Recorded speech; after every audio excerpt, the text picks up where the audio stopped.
Hello, Mike Ako, and good afternoon. Mahalo for joining today's AEN joint JDC agenda hearing on Wednesday, February 22nd, 2023 at 1 p.m. We're convened here in room 224 and video conferencing. And, also being streamed live on YouTube. Excuse me. So in the likely event that we have to abruptly end this hearing due to technical difficulties, the committee will reconvene to discuss any outstanding business at 1:05 p.m. Monday, February 27th, here in room 224. And a public notice will be posted on the legislature's website. And because of our 90-minute time limit for each of the hearings, there will be a 2-minute time limit for all testifiers, and we'll have a virtual countdown timer on the Zoom screen. So please be aware of the timer. So we have 4 bills on the agenda today. We'll start off with Senate Bill 388. Prohibits the construction, modification, or expansion of any waste or disposal facility for hazardous waste or solid waste on land that is near or above a significant aquifer, as determined by the Department of Health in consultation with the Commission on Water Resource Management. And first up, testifying is the Department of Health.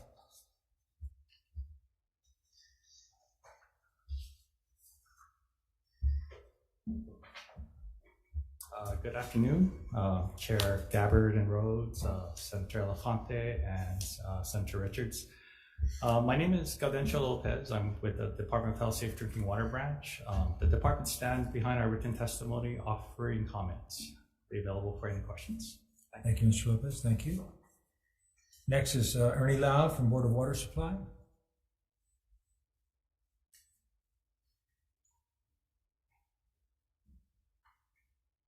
Chair Gabbard, Chair Rhodes, members of the committee. My name is Kathy Mitchell. I'm with the Board of Water Supply.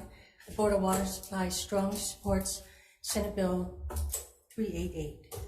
We stand on our testimony. Thank you, Kathy. Thank you. Available for questions. Next is CZ Zhang from CARES.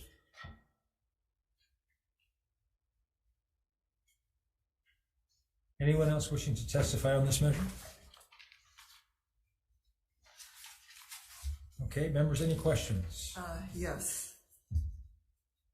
Senator San Bonaventura? Okay, yeah, thank you.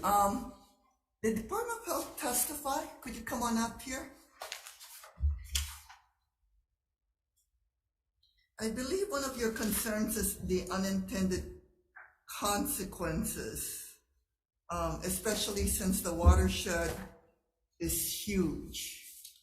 Do you know whether or not any of these unintended consequences, I mean, how likely would illegal dumping that may actually affect the aquifer, how likely is that to occur? Do you know?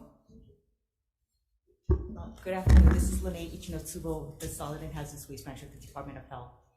So with regards to illegal dumping, it's hard to estimate at this point, but if there is no new landfill and the county decides on different waste technologies, and depending on the cost associated with that, then associated commercial entities that are required to dispose into those facilities and the associated costs associated with it may affect how disposal occurs by commercials. Okay. Illegal dumping is essentially a cost avoidance. And so if the new technologies that are imposed because there's no landfill, we may have additional dumping. Where they dump, it's hard to anticipate. Yeah. No. I understand, especially since your map shows like almost all of Oahu. Oh, that particular map is the unconfined aquifer as defined by the WRRC Mikan-Lau report. And those are the areas that we would be protective of. Okay, so if this bill passes, it looks like almost all of Oahu can't be, we can't expand the landfill too? So part of the process that we, in our comments, is to demonstrate how we currently consult with interested parties, the landfill. And in this particular case, an example of if the city and county had approached us, which they did in the past with their proposed landfill siting, you can see that they're heavily impacted by Act 73. That shows all of the areas. I think in the, sorry about that, the color schemes over here will show basically the green areas. Yes. Is unconfined aquifers that we want to be protective of as a first step. And then Act 73 basically wipes out a whole bunch of areas, right? Leaving all these little white areas as potential locations. So from there, we did consult the city and county, and we defined the potential, what we call the capture zones of a drinking water source. And then this red area around that are the, like a half-mile buffer. That, right? And so what we're saying is we have no objections in the remaining white areas as long as it's not upgraded and that potential groundwater could impact a current drinking water source. So they can step to the side or whatnot. So I noticed that, your testimony was only the island of Oahu, but this bill affects the entire state. Right. So have you guys got a map? Because I'm just going to let you know, like on the Big Island where both Senator Richards and I, we're hearing we have a huge problem with really like automobile oil. We don't have anybody there who is allowing for recycling. So illegal dumping on my island seems highly probable because all of those backyard mechanics, I mean, where do they end up putting their oil? You know, and right now it's like a don't ask, don't tell. I don't know where they're doing it because like Lex Bodie's have stopped taking it. They're like the only one in our state, except for like once every 3 months or so when the county allows for hazardous pickup. So my concern is, how come your testimony doesn't include my island? And the second is, how close are the aquifers like to the surface so that this illegal dumping of automobile oil and a lot of other hazardous, we have a huge island, will affect our aquifer. So what was demonstrated here is applicable to all islands.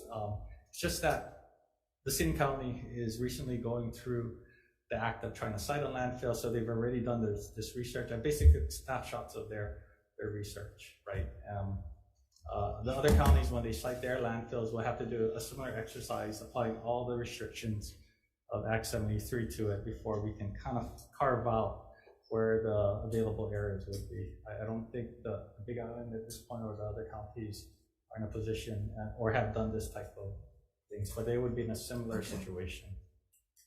Okay, I guess as this moves on, I really would like to know the probability of unintended consequences. I mean, how close to the aquifer, and when the issue that's, well, on my island, I don't know about on Oahu, of illegal dumping of hazardous materials going to occur. I mean, is it going to affect our aquifer? That's my issue. Yeah, thank you. Illegal dumping is a reality, even without even here in the county where it's subsidized through the county, where they don't have a reason. I mean, we see it like just if you go up to Waimano Home where no, I know that, but the more we limit the areas where they can legally dump, the higher the probability of illegal dumping. That's my concern. Yeah, absolutely. Okay, any other questions for DOH? Okay, Senator Richards. Thank you, Chair. My question has your definition of significant aquifer. Who defines that? Because again, the aquifers are everywhere. Right. And so how do we define that? And again, the concern is if we're not allowed to build any solid waste disposal areas, what are we supposed to do? Yeah. So during the EIS process, each department, including DLNR, has a chance to chime in In this particular process, we're, as far as the Safe Drinking Water branch, we're interested in being protective of drinking water sources. I'm sure DLNR will have a different reason why they want to protect a resource. Even the Department of Ag could have agricultural wells that they want to be protective of. So this is, the comment was not intended to cover everybody's definition of significance. It was just to demonstrate how we would go about evaluating to be protective of drinking water sources for our program. Well, and I think we all agree that we want to protect our drinking water, Right. but if we don't have a place to put it, we're going to end up with illegal dumping, which will be more detrimental to the aquifers. So I'm concerned about that. Thanks, Chair. Anyone else for DOH? Yeah, question. In your testimony, you said that there are portions of existing and identified aquifers that can potentially accommodate portions of the waste disposal facility if managed well. Yes. You want to elaborate a little bit on that? What does managed well mean? So you're saying, go ahead. Sure. And I'll hand it off, but I think the notion of a dump versus a RCRA deregulated landfill, there's a big difference between the two. And then I'll hand it off to Lene too. That's her side of the house. So federal and state regulations for new landfills have liner design criteria. And so there is requirements for leachate collection as well as a liner design for a landfill. So any leachate generated from the landfill is collected and removed from the landfill so that you don't have that hydraulic head on the liner system that would help push any of the leachate through the liner system. So that design in itself is put in there for protection of groundwater resources. Okay. All right. Anyone else? Thank you. Chair, at the Yes. appropriate time, I have a question for the city's Department of Environmental Services. I do see a representative Okay. here.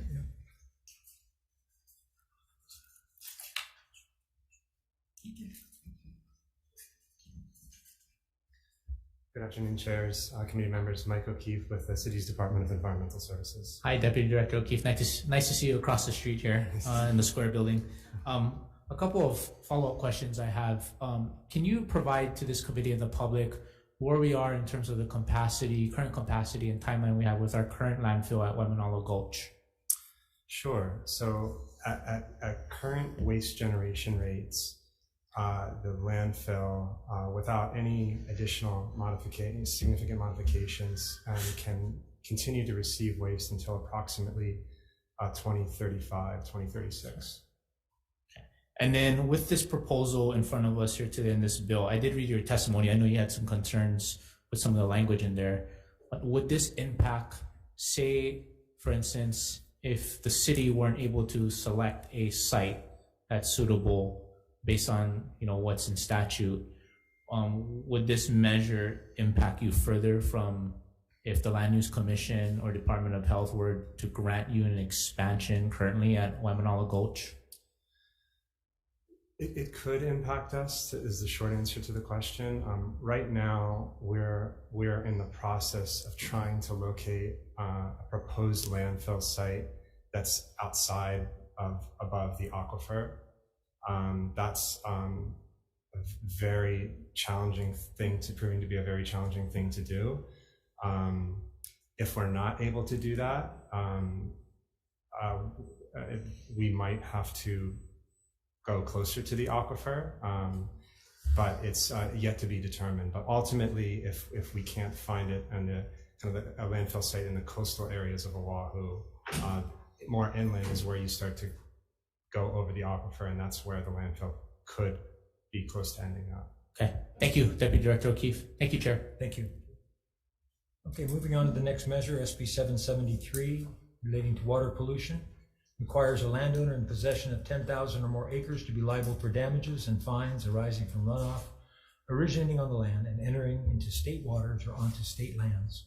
Requires the Department of Health to adopt rules as necessary for the purposes of this provision. First up, Department of Health.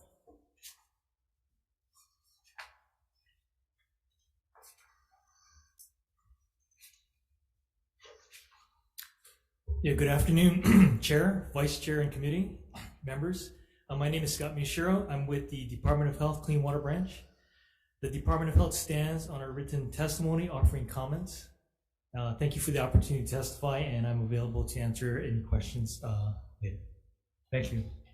Next is Janet Ashman from Hawaii Farm Bureau. Aloha, Chair Gabbard.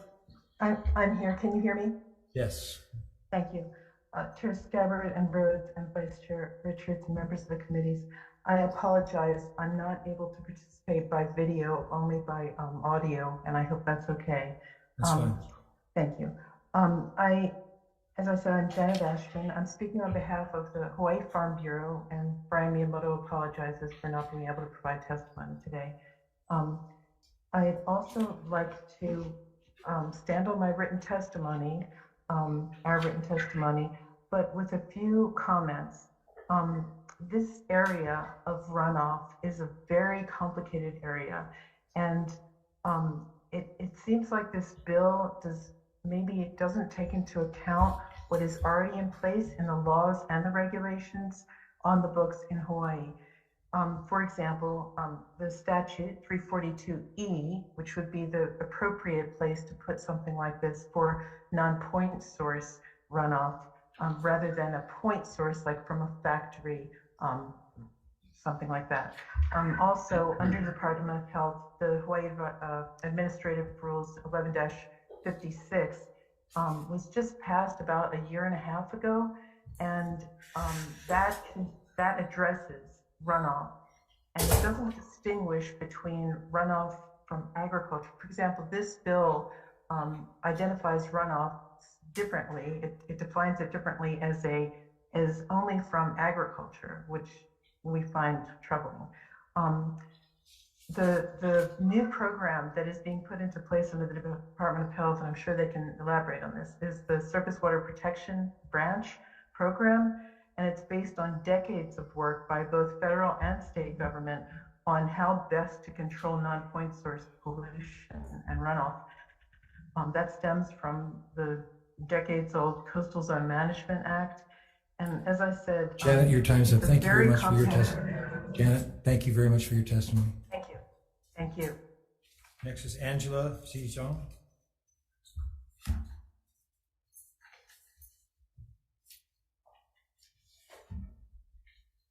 Aloha, Kayaka, Chair, Vice Chairs, and the AEN-JDC committee. I'm Angela Melody Young. I'm testifying on behalf of CARES to provide comments. It looks like this specific amendment is about agriculture parcels of land, and it's trying to regulate water pollution that occurs on egg land, and this is regulated by DOH. So the measure states if someone, a landowner has 10,000 acres or more, this amendment is adding a layer of liability for damages and fines caused by runoffs that occur on the 10,000 acres of land. So that's what the measure says. And this is what I'm speculating or theorizing. As a real estate agent or a developer, if I want to sell the ag land or build, let's say an animal sanctuary or perhaps a kahale, I'd have to go to DPP, and DPP will conduct the city's stormwater quality review for the erosion control and sediment plan to assess the developments before they start to build. So when developing a land for agriculture, residential, or urban use, a soil erosion and sediment review is conducted, and the director collects $250 for the erosion and sediment plan review. So if I'm wrong though, and it doesn't have anything to do with, it's not talking about development at all. My point is that the runoff should say sediment.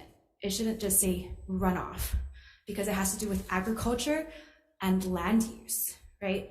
But I'm sure someone from the city can better explain that part. And if I'm wrong and it's not about agriculture and development and it's just about agriculture, we can refer to something from the County of San Diego. I can also provide this to you all directly from the County of San Diego.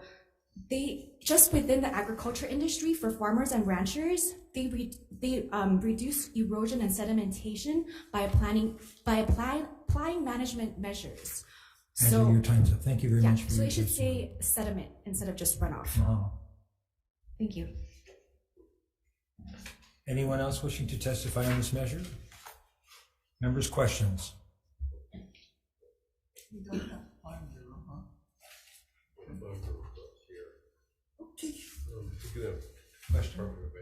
Yeah. we have Department of Ag? Yeah, sure. Oh, hi, Sharon. I'm sorry. Chair, may I ask a question? Yes. Okay, thank you very much. Hi, Sharon. So my question is, basically, don't we already have the ability to fine a landowner for having water runoff that creates pollution? I think that would, Senator, yes. I think the previous testimony with the Farm Bureau Yeah, addressed some of the rules already in existence. And the reason we did not submit testimony is this is one of the bills we're monitoring because we're deferring to the Department of Health. And it is a complicated issue because how do you determine where the runoff, or in this case, perhaps sediment, originated from if all this water is coming from the mountains? Yeah. And, it's going to be really difficult to say your farm is, unless you do some detailed testing of, trace elements and things like that. So this is a bill that we're monitoring, and similar to the Hawaii Farm Bureau testimony, there are provisions in place, yeah. and it seems to be another penalty on the farmer, and that is not something that we would support. So I just want to follow up. I mean, that's my understanding because I know what happened at O'Okala Farm where they had Yes. rainwater runoffs and basically they got shut down by fines. So it didn't seem to me like this is necessary when Very good point. that huge water pollution runoff already had some self-executing enforcement Very good point. Yes. procedures already in place. Yes, I agree. Okay, thank you very much. Yes. Senator Richard? Yeah, thank you, Chair. Sharon, to follow up on this, my concern is agriculture, anti-agriculture, and to your point about the source of the water, most of our watersheds are classically state land, so the water could be arising on the state land, Good. going across a ranch or farm, and then why is the rancher held liable for water that This is why this is the area why that we're you're monitoring and seeing where this bill goes, and then we can submit a more cogent testimony, you might say. But it would be if the farmer is going to be penalized, we would definitely oppose it. and if there's ongoing construction, we have torn up soil, things like that. I think we already have some things in place, but if we have just regular land and we have a massive weather event like we've had, then we end up penalizing a farmer rancher for an act of God. So That's true. okay, thank you, Chair. Okay, Okay. thank you. Senator McCoy? Senator. So in regards to that, and I think part of it that most farms and ranches have the opportunity to do pasture management Yes. under USDA. And I think the issue has become where even under pasture management or farm management that we instigate good management practices for runoff. So under food safety, isn't it true that we are to create a 40-foot buffer that is maintained to prevent runoff? In this case, the runoff is occurring in our oceans as well. And it has suffocated our reefs. It has suffocated and extended out 2 miles. So, I mean, do we care about it, or do we just say we're going to oppose it because of a lot of them are under pasture management and farm management practices under USDA?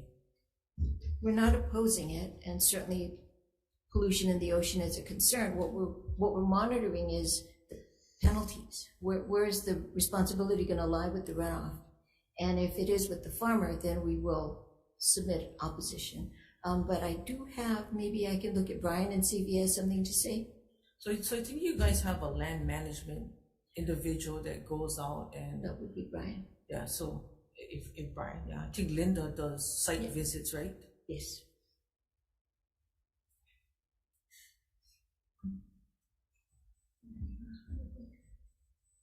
Good afternoon, Brian Howell, Department of Ag, Chair, Vice Chairs. Senator, could you rephrase, I guess, maybe repeat the question? So what I'm saying is you guys go out and you guys have a land manager or an individual that does site visits. So do you guys like have the conversation with them about, I guess, runoff, you know, and what occurs? Because, you know, that is also encroaching on other people's properties. How you guys address that when your land individual site person goes out? So every lease is required to submit a conservation plan, and the conservation plan contains the design or plan, if you will, for how that tenant is going to address runoff. Agricultural parcels are not required to go to the counties for building permits, which generally do address drainage, runoff, and whatnot for storm events. Instead, the route for this is the conservation plan, which does address all that. So it is part of what the property manager, we call it, does review when they go out there to ensure that what they've put down on the conservation plan is in fact what they have on the land itself. So basically, since they already have the conservation plan, if they're having runoff, then they should already be cited on the USDA, right? I'm sorry, I'm not following They that. should be cited as a violation under USDA because of runoff. If they have a conservation plan? Yeah. I'm sorry, I don't follow the connection. So if you have a conservation plan, within that conservation plan, you have to have a setback buffer, a 40-foot buffer under conservation plan to prevent runoff onto another person's property. I don't want to misstate what they're responsible for. However, what is developed on the land that you own is the responsibility of the tenant. What is developed off of that parcel, say something upstream, is not. So no, and that's what the bill is trying to get to. So those that are around there that are not doing what they should be, in other words, keep your stuff on your property. Other parcels are not, and we having complaints on those that have allowed runoff to go in our oceans, on our reefs, whether it be carcasses, whether it be runoff or residue. That's what the bill is pertaining to. And that's what we're trying to say, that there should be an enforcement mechanism as well as a penalty, so that if you're dealing with when somebody is diving, they're like, hey, you know, all this runoff is here. What do we do now? It's an environmental issue that we're trying to address, as well as a major issue on what's coming from another landowner. yeah, thanks. Can we get back to you on that? Yeah. Okay, thank you. Thank you. Thank you, Chair. Cheers. Okay, moving on to the next measure.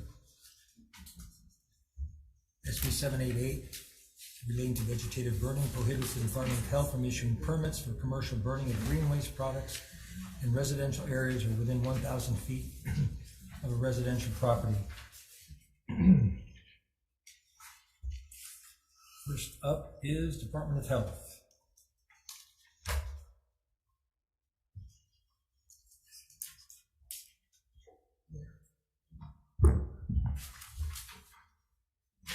Good afternoon, chairs, vice chairs, committee members.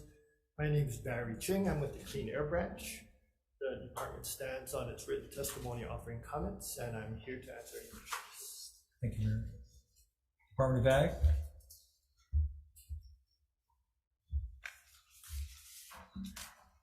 Good afternoon, Chair Gabbard, Chair Rhodes, Vice Chairs, members of the committee, Sharon Hurd, Department of Agriculture. The department stands on its written testimony with a comment that the large farms will probably be able to move their burning operation because of the size of their farm, but we're concerned that this might impact the smaller farms that will not have the 1,000 feet to move. That's it. Thank you. Thank you. Janet Ashman with Hawaii Farm Bureau. Aloha, chairs, vice chair, and members of the committees.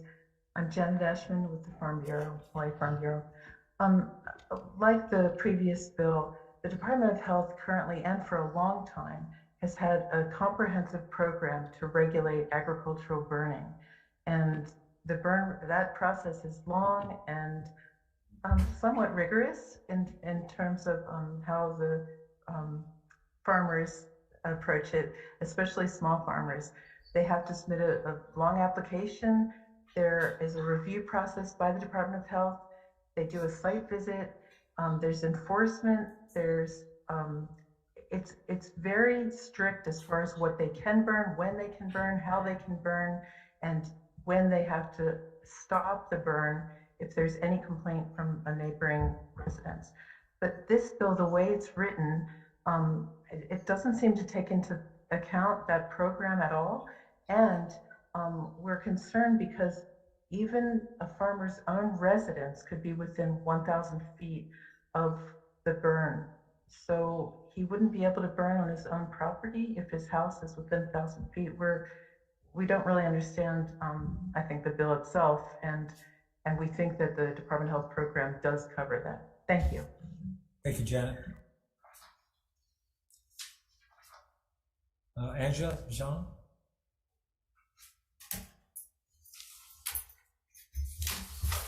Aloha, Kayaka chairs, vice chairs, and the JDC and AEN committees.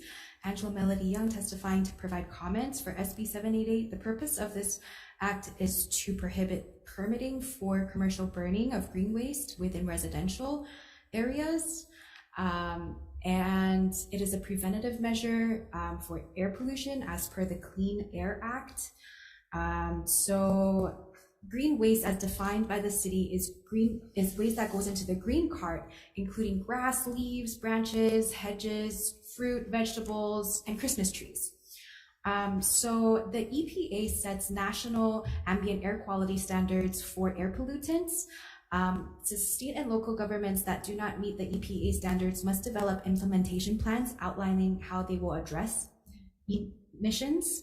The Federal Act does not constitute parameters about the specificity of burning green waste.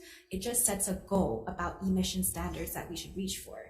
So it varies from state to state. In Missouri, their policy is they can open burn if it takes place outside of the city limits.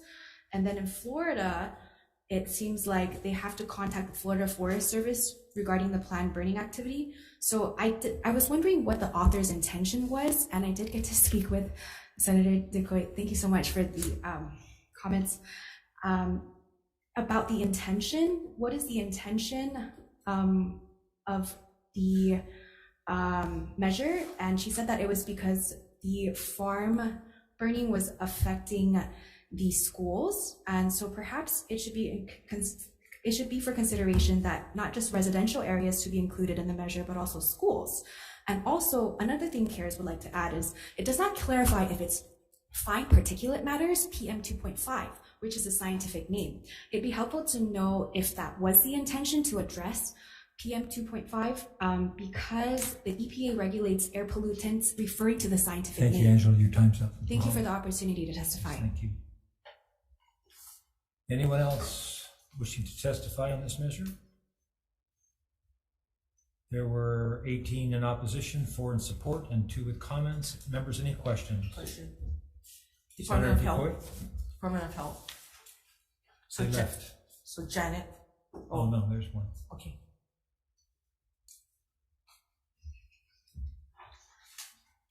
So, I have a question for you. On Molokai, we have residents that live below a farm that burns green waste. And our problem is that when they made a complaint with the Department of Health, one is you guys couldn't come up there in time. The smoke was being inundated in a subdivision of kids with asthma,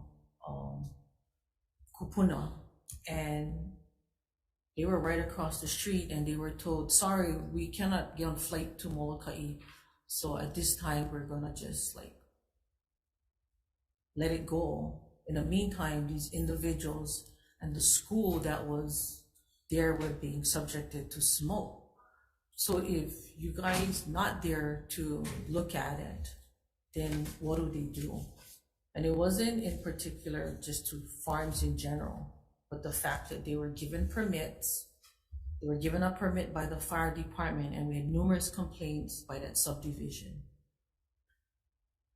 I don't know how to respond exactly. My understanding is there was a complaint from a year ago on Molokai. My understanding is that our branch worked with the permittee and resolved the complaint. As far as timeliness, I understand that there is difficulty. We don't have staff stationed on Molokai. Maybe we should. Yeah, and you guys should, because till today, everybody can just carry on and just burn, and there's nobody to do follow-up. Well, I would say this, that we try our best to do compliance. We don't have the resources. It sounds like an excuse, but we try to be as timely as possible. In your situation, I don't know the specifics, and I don't know if someone was not able to go to Molokai, but you're right. We don't have staff there. And again, it's a question of resources, right? I don't know if the department would allocate a position to be there. Well, I think you guys should. I think you guys should put in position, because, I mean, even when the food permits go out, it's like, why worry? You guys not there for sitem, but, you know, you guys had removed the position, and yet now these young babies are being subjected to smoke that nobody going to cite the individual doing the burning, and trying just to get one flight to Molokai. I think you guys came 5 days later, which by then the fire is out and the kids are subjected to that. I mean, I don't know where on the priority we're going to talk about trying to worry about what people are subjected to, but I think that's no excuse not to have one even part-time position. As I said, I think it's a question of resources, and I think we try to be as timely as possible. Either that, or maybe you guys can move your resources and then maybe move the position Molokai when you need them in Honolulu, fly them back this way. I mean, since we tried it the other way. Maybe I should apply for that. That's a good idea. You should. I just talked to Dr. Fink about it. Yeah. Thank you. Thank you. Thank you. Senator Richards? Yeah, thank you. For the burn permit, you issued that? Our branch does. Okay. Yes, so I assume, what are the requirements? Because I assume the environmental, meaning the wind has to be blowing or has to be blowing from a certain direction. What are the requirements? The requirements for getting a permit or requirements for burning? Both. So requirements for an application, there's an application process. There is an evaluation and on-site evaluation that takes place for every permit. A permit is good for a year, so that means each time you renew, in essence, if you apply again, you'd have an evaluation on the property. A permit includes a handful of conditions. They talk about what, where, and when you can burn. There are limitations. Environmental conditions as well, meaning wind blowing, east, west. So as far as getting the permit application, which I'm not an expert about, but generally there are steps you must go through. And once you have a permit, there are restrictions on when you can burn. Like I said, the permit conditions say what size wood you can burn, where you can burn. It must be designated. A burn pile must be away from bordering properties. You must have water to extinguish it and that kind of thing. But I think what you're asking is about, say, meteorological conditions. As well. We have a specific thing in our rules called no burn days. Whenever you burn, you have to notify the fire department, police department, other agencies around your area. And there are specific days when we alert the region that no one's allowed to burn. No one's allowed to burn. So so it's not unfettered. You can only burn when there are not no burn days. You can burn within your parameters of your conditions, the times, the materials, that kinds of things. So, hope that. Yeah, I'd like to see that. Maybe you could send it to our office or send it to the Absolutely. whole. Okay, I appreciate follow-up. Thank you. Thanks, Chair. So, Chair. Thank you. Sure. So on your no burn days, is there a notice that goes out to that? And then again, if you're issuing the permit for 1 year, how is anybody supposed to know that the permit is issued for 1 year, which is the no burn days? So when a violation is occurring, who follows up? Does the police department follow up? Does the fire department follow up? Do you guys have partners who say, by the way, just let you guys know all this burn is happening below you? And then who comes and measures the wind factor on smoke drift? And what is the factor of wind movement? I'm sorry, I'm probably going to give you a very mediocre answer because I'm not the person who does it. But the no burn day is called from our office on. The no burn days are called through our office on Oahu, using the people who are local.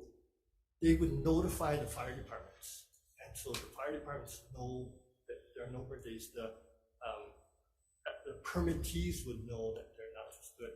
And I think what you're implying is hinting towards is, say, compliance, like who can help police them. No, what I'm hinting towards is who notifies the people that have to be subjected to the burn. That there's a permit issued. Yeah, but the permit is issued to the guy burning, Yes, not the right, not the individuals being subjected So I to think it. you're right, Senator. There's no process for us to say, send a copy of the permit to the local schools or neighbors and say, hey, I'm letting you know that your neighbors have a right to burn, and that you can notify us if you have concerns and such. I don't think that's part of our process, but it's something that we can consider. Well, maybe it should be. Thank you.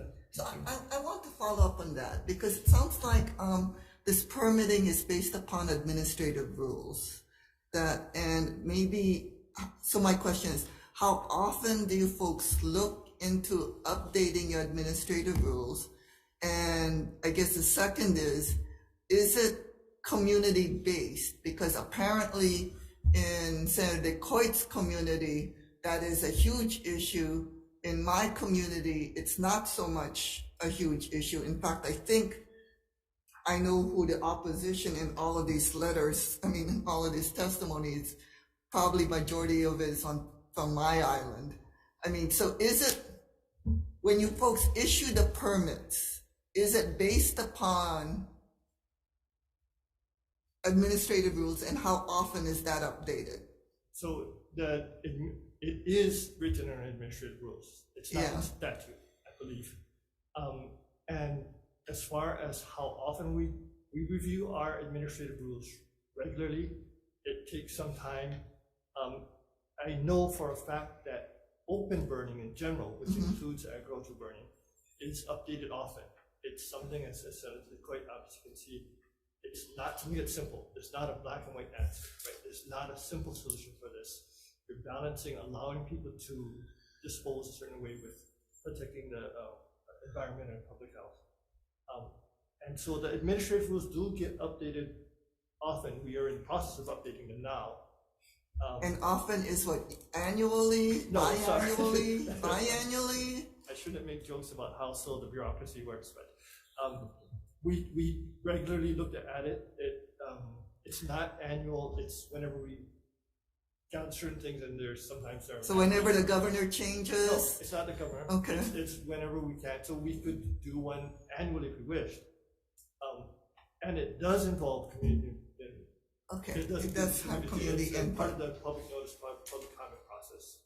We're mandated to do that. Okay, thank you. Senator Fonte? Thank you. Please say your name again for the My record. name is Barry Ching, B as in boy. I Okay, just have to say okay. that. So I can properly address you. So Mr. Ching, in your testimony, you mentioned of the impact within the 1,000-mile or 1,000-feet radius of AGPs that you issue. So out of the AGPs that you issue, does the department go out and inspect, or is it only upon when you receive a complaint that you go out and inspect these sites? Are you talking about the 1,000-foot distance? That's correct. Well, generally speaking, my overall question to you and your department is, when you issue out these permits, obviously you go out there, right? Your inspectors go out there. Yes. So how often do you go out there with the permits that you do issue? So I think you're talking about two different things. The first is when we get an application for a permit, we do what we call an evaluation. Okay. And someone explains the conditions, we approve, and we do turn down, we deny permit applications, especially for people who don't run a legitimate agribusiness. And so that's one time we go out. If what you're asking, I think you're implying, is that how regularly do you go out for compliance? Correct. I think this is the case for a lot of our environmental programs. This is a regulatory program. We don't have the resources to go out proactively and police and watch. We rely on the community to submit complaints. So it's reactive, and unfortunately that's the case. So when someone complains, we try and respond in as timely manner as possible. But we don't have a regular process that someone can go quarterly or monthly or weekly or daily to go and check your neighborhood and all that. There's one exception. We do that for something other in Campbell Industrial Park, which is an area of high concern. But otherwise, we don't have resources to have someone proactively go and look at it. I think that's what you're Yes, that's correct. And then as a quick follow up to that, you did mention that, in light of if this bill were to go forward, it would do sort of a burden on some of the small farmers who have AGPs to burn, but you said that could also increase costs, aside from mulching or composting. So are you aware of any federally grant programs that could help in those efforts if farmers decide to go to the alternative solution and not burn? Yeah, I don't know if we would know that. The idea of, as we said in our testimony, we just mentioned somewhat secondhandly the alternatives such as composting and county pickup and such. And we know that there are limitations to that. And so I think our point is simply that this seems like a low-cost alternative to the farmers, which we do realize can have negative impacts. Okay, thank you, Mr. Ching. Chair, I know that there's the chair of Department of Ag here, so I think you heard my question. If Department of Ag is aware if there are any federal grants out there, that would help support instead of burning. Yeah, Senator Elefante, good question. And I think I brought this up to the Senator Richards prior. Because Hawaii's air quality is so wonderful, a lot of the EPA grants that are given to states that have problems with their pollution, and so they restrict the burning, they're grants for something like that to maybe mitigate or halt. I'm not sure, but I do know that Hawaii's air quality is preventing us, you might say, from qualifying for a lot of the grants that are given to states with poor air quality. Okay, understood. Thank you. Thank you, Chair. Thank you, Chair. Senator Richards? Yeah, thank you. I've heard from the regulatory side. Is Janet Ashman still on the call? I hear from the farmer side. I am. Janet, can you, from your perspective or from farming perspective, how this operates? Sure. The farmer has to comply with all of the conditions. I mean, it's even down to the size of the material that he's burning and where he's burning it. And like was already discussed, the weather conditions and if there's a no burn, all of those things. But if the community or a neighbor or a school smells smoke, sees smoke, and wants to know what's going on, they can call 911, which will get with the fire department, and you can find out if anyone in your area has a current burn permit with Department of Health, and the fire department will go out and respond, whether they have a burn permit or not. And if there's smoke coming off of an ag burn permittee's property and entering into a residence or a school, they can shut down that burn, say, you've got to extinguish that right now. So that is current. I mean, I've done that myself in my neighborhood because I want to know, I smelled smoke, it was coming in my house, what's going on here? And so that's how I know how it works from that point of view. Okay, so do you know, traditionally, are the farmers contacting their neighbors when they're burning?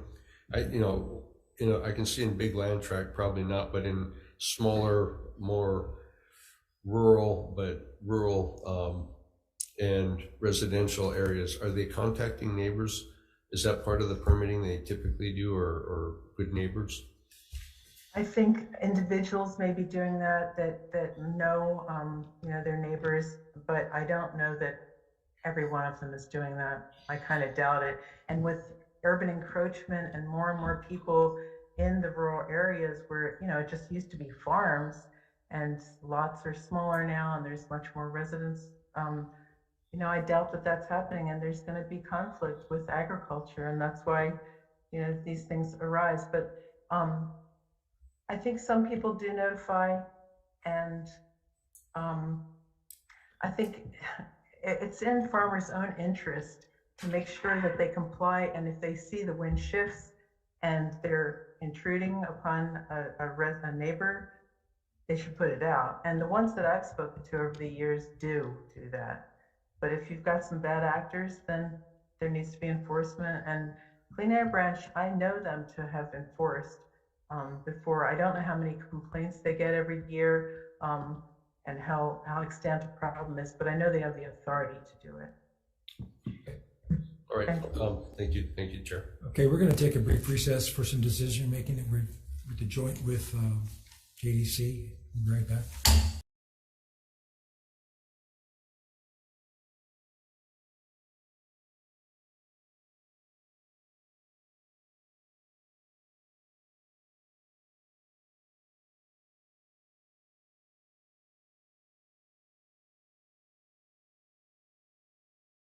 The 1 o'clock joint AEN-JDC hearing for some decision making on the first measure, SB 388, relating to waste disposal facilities.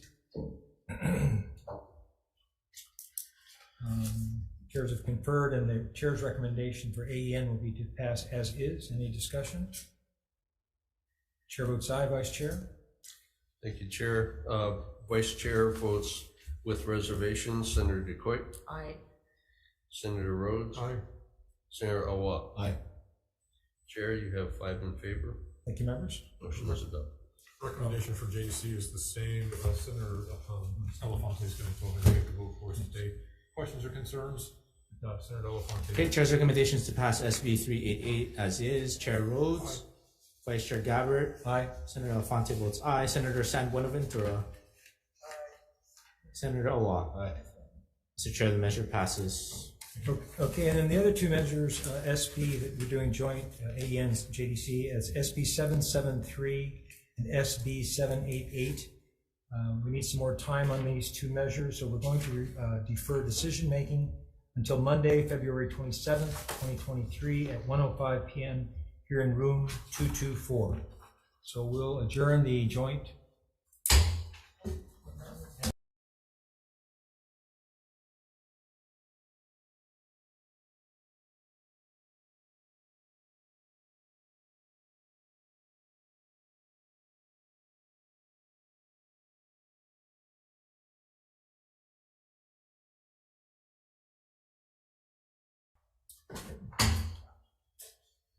Okay, reconvening the 1 o'clock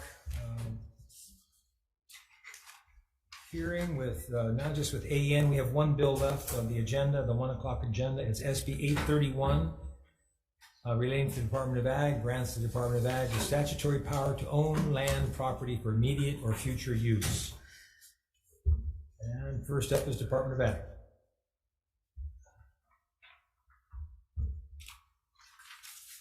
Good afternoon again, Chair Gabbard, Vice Chair Richards, members of the committee. The Department of Sharon Hurd, Department of Agriculture. We stand on our submitted testimony and support. Thank you, Sharon. Next is Janet Ashman with the Hawaii Farm Bureau. Aloha, Chair Gabbard, Vice Chair Richards, and members of the committee. I'm Janet Ashman with Hawaii Farm Bureau. We stand in strong support of this measure. Thank you very much. Thank you, Janet. Anyone else wishing to testify on this measure? Members, any questions? Okay, hearing no questions, I don't think we need to take a recess. We can go ahead and do the voting. So the chair's recommendation on SB 831 will be to pass as is. Chair votes aye. Vice Chair? Thank you, Chair. Vice Chair votes aye. Senator DeCoy? Aye. Senator Rhodes? Aye. Senator Awa? Aye. Chair, you have 5 in favor. Motion is adopted. Thank you very much, members, and this adjourns the 1 o'clock.